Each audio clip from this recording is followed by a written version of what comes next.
Okay, so I'm going to explain a little bit about my color-coded behaviours, sensory behaviours.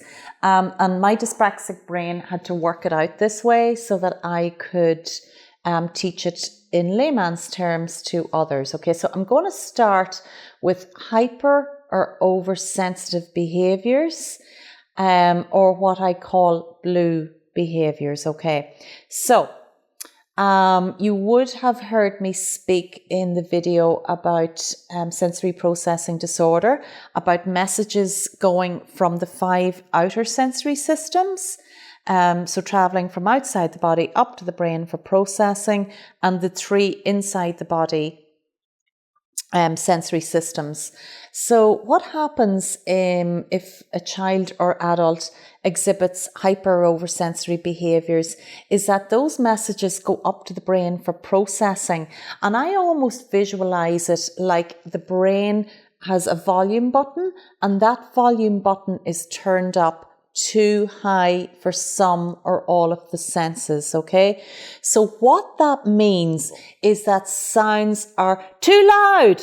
Okay, so actually someone who suffers with hypersensitive hearing, and I can very much relate to this because I do, can hear things up to 10 times louder than other people, believe it or not, can smell things 10 times stronger, to the point where sometimes you'll see in a child or adult who are oversensitive in their smell that they'll almost like gag. So for example, a bin, you know, if you've a trash can or a bin and it doesn't smell great, most people would be like, okay, well, that doesn't smell great, but it doesn't actually make them sick. So for that person who's very, very hyper or oversensitive smell, it will actually make them feel nauseous. That is how strong it smells to them. Very, very hard for people who don't have this to understand people who do. They think that they are overreacting. And in fact, they are overreacting to something that should be, you know, quite normal. But so the volume button is really high, can be very high for sight as well. So they see lights up to 10 times or more brighter than other people or children of their age, okay? So what that means is that a bright sunny day could give someone with a blue oversensitive vision sense a headache. Okay, so fluorescent lights are very, very common. Any flickering lights, any bright lights. As I said, a really sunny day could actually give a child or an adult a headache. So we talked about smells, touch. So this is really, really common in children who have oversensitive sensory blue behaviours. They feel that tags on clothing is really uncomfortable, and it can actually feel like there's a needle just sticking into their skin. And an analogy that I use very often is that of uncomfortable underwear, because let's face it, we've all been there. So if you're wearing uncomfortable underwear and all you can think is, oh my goodness, I can't wait to get home till I change it, can you think of learning anything new until you fix that problem? Probably not. But for a child who has a tag on their clothing or even just a little thread, that can feel really, really painful to them. They struggle to learn something new when they're feeling that uncomfortable. It could be seams on socks if it's very extreme. It could be seams in clothing. It could also be a hairbrush going through the hair. That my daughter once described it as it felt as I was pulling needles through her head. Okay, it can feel that painful. So over or hypersensitive blue behaviours in smell, in touch, in the skin, through the eyes, oversensitive hearing, so that they hear things 10 times louder than normally would be. I absolutely would suffer with this, in that sounds can overwhelm me. A radio being turned on while I'm trying to have a conversation is an absolute no-no for me. I cannot concentrate. I have to have the radio turned off because I cannot filter that out. Okay, my brain does not have the ability to turn the volume button down or to filter that out. It's coming at me louder than normal, so I can't have a conversation with you while that's going on. So we see this sometimes in children who cannot cope with the television being on and a kettle boiling at the same time. It's noise overload, and it can send them into a state of meltdown. Okay, hypersensitivity, where the messages go into the brain and the volume button is turned up too high. So for example, we were talking about the interoceptive sensors. So sensors on the bowel or on the bladder or on the stomach. So that could feel like in the blue or hypersensitive behaviours where you need to go to the toilet a lot or you need to use the bathroom a lot.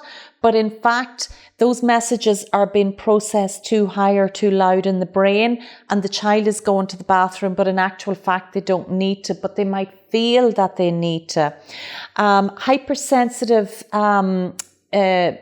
tummy. So my daughter, very much an example of this, where she's very, very hypersensitive to wheat.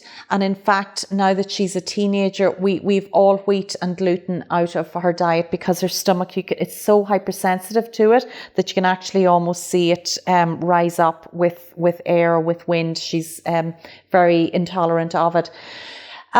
She could never really tell me whether she was hungry or not. She really wouldn't, her sensors were off kilter and she couldn't really tell if she was hungry or not. So whenever I'd see her face as a child go, the first thing I would do is feed her. I carried snacks everywhere in my bag.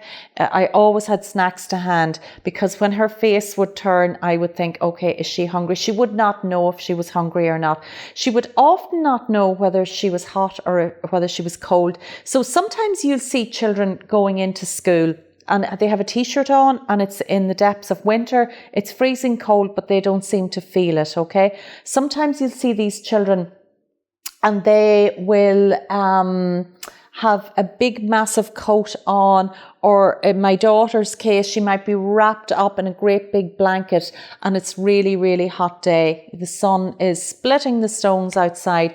So, her sensory systems are off kilter, but for the most part, I would say that she has blue, hypersensitive, oversensitive behaviours. So that's just a little example and an overview of blue, hypersensitive behaviours. Can I also say, though, that if you have a child who covers their ears a lot because they're sensitive to sound, who shields their eyes or squints a lot because they're hypersensitive to light, who sniffs a lot or smells because they're oversensitive to that they really like bland foods, or they tend to be a picky eater, they tend to be what I call a white food eater, everything separated, no sauces, because they're hypersensitive in their taste buds. Hypersensitive maybe in touch. You will often see that those children, and indeed teens and adults who display those what I call blue behaviours, are very, very over or hypersensitive in their emotions as well. And so, for example, they might see something on TV that another child might go, oh my goodness, that's really sad. Okay, now what's for dinner? Whereas that child who exhibits a lot of blue behaviours, or adult, they might really take it to heart. They might be thinking about it. In fact, they might go away, have a cry about it. They might dream about it. They might worry about it. Very, very oversensitive. And in fact, those type of children and adults, and I've often been called this myself, I have a whole raft of blue hypersensitive behaviours, is too sensitive for their own good. But the truth of the matter is that they can't help it. It is literally how their brain is wired. That volume button is turned up so high for the information going up from the senses up to the brain to be processed, that it is too high and they're too sensitive for their own good, but they can't help it. And a child or adult like that, it is like hailstones are coming at them all day, every day, especially if they haven't had a good night's sleep. They're particularly oversensitive. And what happens in that case is that they become utterly overwhelmed.